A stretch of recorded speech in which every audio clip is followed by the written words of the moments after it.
সপ্তাহের শ্রেষ্ঠ দিন বলা হয়। রাসূল সাল্লাল্লাহু আলাইহি ওয়াসাল্লাম এই জুমার দিনকে ঈদের দিন বলেছেন। ঈদের যে একটা আনন্দ, সেটা বারবার প্রতি বছর ঘুরে ঘুরে আসে। আচ্ছা, কোনো সময় কি এরকম হয়েছে যে এক বছর ঈদের আনন্দটা একটু কম হয়েছে, আরেক বছর আনন্দ একটু বেশি হয়েছে? জিনিসটা এরকম নয়।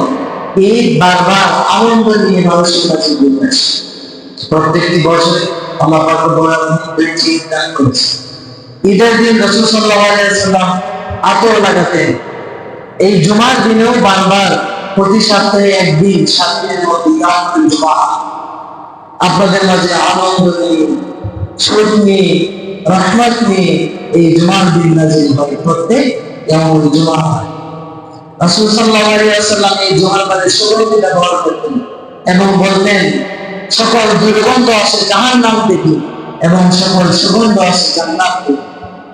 এই জন্য জুমার দিন এমন একটি দিন যে জায়গার মধ্যে রাসূল সাল্লাল্লাহু আলাইহি ওয়াসাল্লাম বলেছেন, খায়রুল ইয়াউমি তালাআত আলাইহিল শামস, যতদিন পর্যন্ত পূর্ব দিক থেকে সূর্য ওঠে, এই দিনগুলোর মধ্যে সবচেয়ে শ্রেষ্ঠ দিন হচ্ছে জুমার দিন। সুবহানাল্লাহ।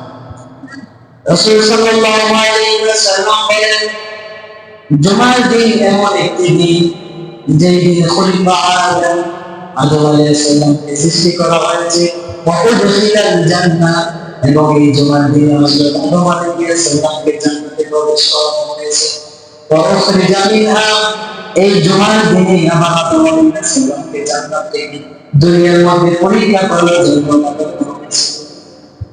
জুমার দিন হচ্ছে সবচেয়ে শ্রেষ্ঠ দিন, সাইয়্যিদুল ইয়াউম বলা হয়, সকল দিনের নেতা বলা হয়। আপনারা লক্ষ্য করে দেখেন, জুমার দিন এই জুমার সময় সবাই একত্রিত হয়ে আল্লাহর মসজিদের দিকে আসে আল্লাহর ইবাদত করার জন্য। এই যে একত্রিত হয়, এই একত্রিত হওয়ার কারণে জুমা